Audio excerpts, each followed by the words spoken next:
What is up, Sooner Nation? Welcome back to the Sooner Surge, the podcast that tells it like it is.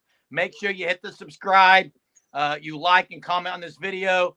The number one transfer portal quarterback has committed to the University of Oklahoma, John Mateer. The Sooners have gotten it done and landed Ben Arbuckle's guy.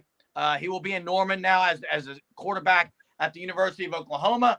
I think this is, guys, the dominoes maybe will start to fall, or at least some things really start happening now, I think, now that John Mateer has made his decision. But the fact that he knows the offense, he knows the scheme going into the SEC now, that they got a guy who knows the system. This is huge for the University of Oklahoma, guys. Yeah, it's big. I mean, this is the guy when Arbuckle came to Oklahoma. I mean, people have been talking about it ever since then. Is will he follow Arbuckle? He made the decision to do that. We all know that Oklahoma needs one, maybe two quarterbacks in the portal, based off their quarterback room and what they got.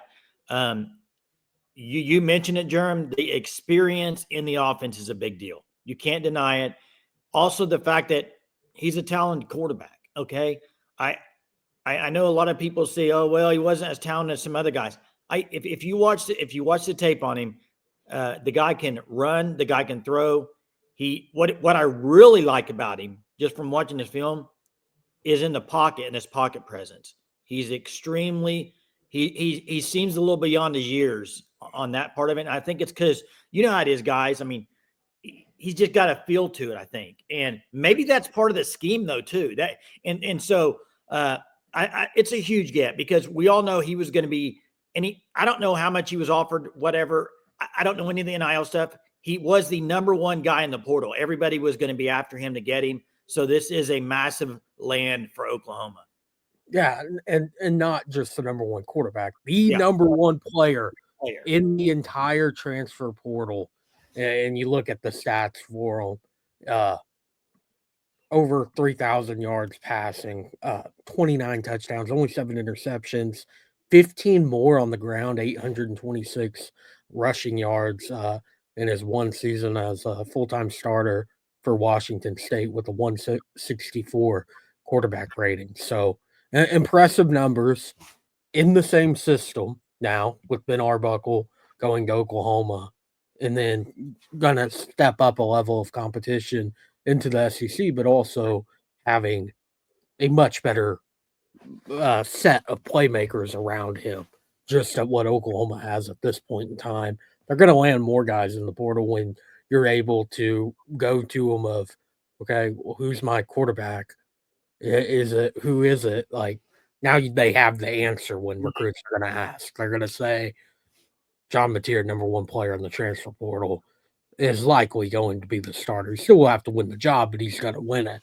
And you also have Michael Hawkins in that room. And Jay, I still think Oklahoma needs one more quarterback. I think so too. Yeah, like they really do, because it may be even more. I don't know.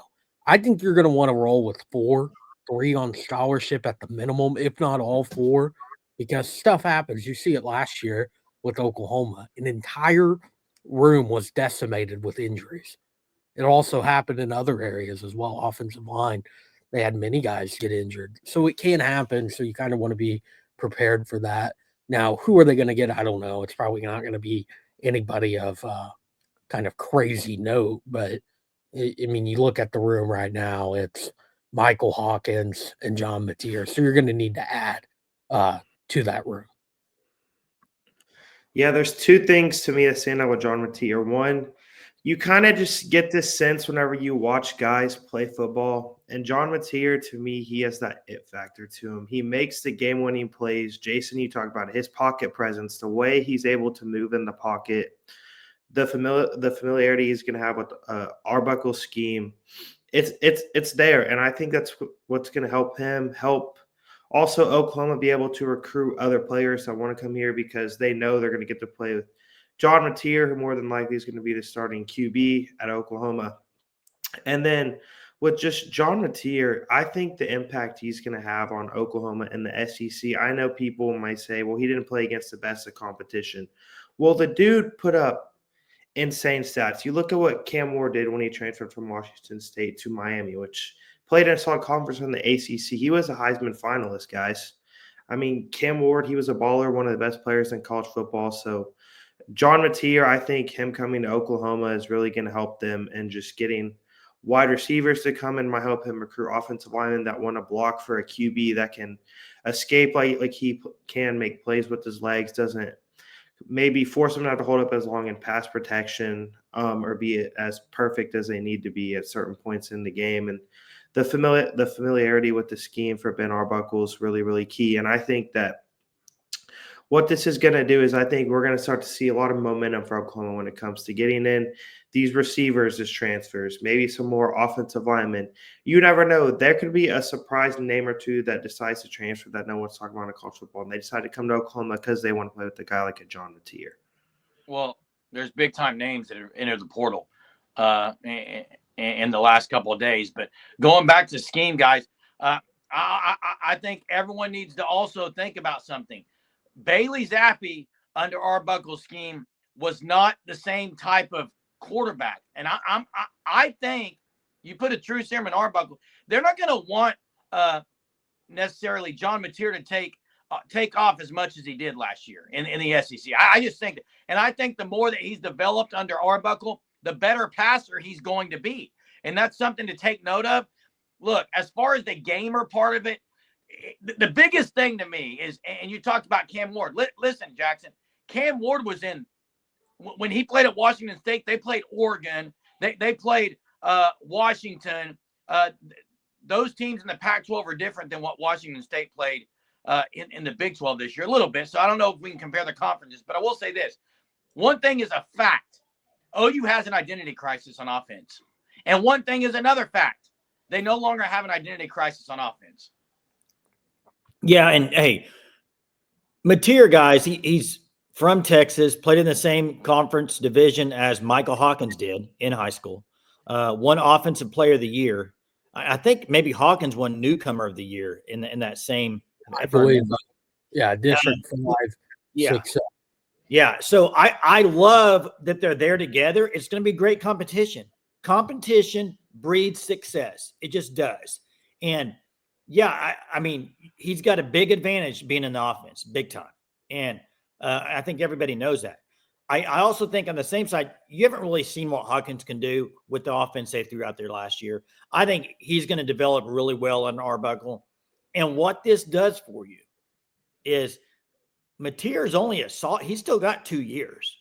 Hawkins has not redshirted either. I mean, so I don't know what's going to pan out with all that situation down the road, but landing Mateer, the narrative, if Mateer would have went somewhere else, I can only imagine. I mean, OU fans have lost their mind over the last week anyway, but if he would have went somewhere else, it would have been, I think, a disaster.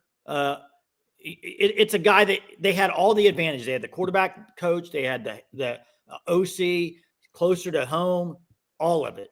And now it looks like they went and they did it. So it's great for Oklahoma. Yeah, when you bring in 2 people who've completely developed him so far and look at I read off the numbers earlier. He had a fantastic year last year at Washington State.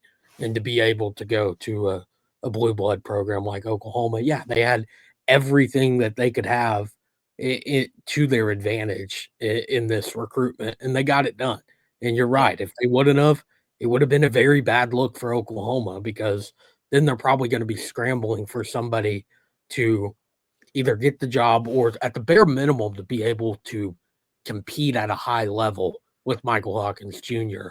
over the next, 8 months for starting quarterback position. Hey, and also one thing, if you remember Dylan Gabriel, when he came in with Levy's offense, he can also help everybody around him on the offense to learn the system, which is a big advantage, including Hawkins. And the other thing is this: listen to his coach. He just left. He said, I don't want to paraphrase, but he will be the best player in college football next year. That's what he said. So we'll see. Yeah, I think the dust has settled some, maybe with just him coming to Oklahoma. Oklahoma fans can maybe take a deep breath, not, as you guys have all said, be hitting the panic button over the course of this past week with them not getting these wide receivers, these commitments happening right away. But it's truth is, you're just gonna, sometimes you just need to, maybe the first week or two, just stay patient, see what all's gonna happen, let some of the dominoes fall. And now I think we're gonna start to see Oklahoma get a lot of their guys, and I think in what should be a fun and anticipated offense to watch under Ben Arbuckle and John Mateer, and a style in that Oklahoma fans we haven't seen. We don't know what it's going to look like. We can expect maybe it took like some of what it was at Washington State, but there to be some differences as well. And I know it's going to be an exciting time for Oklahoma fans. And Oklahoma fans can finally smile again about something. Yeah, John Mateer, what mateered most has now happened, and the Sooners have landed John Mateer as he is committed to the University of Oklahoma following his former OC to Norman. Thanks for watching the video. Make sure you hit the subscribe button and like the content here at the Sooner Surge, and we will catch you next time, Sooner Nation.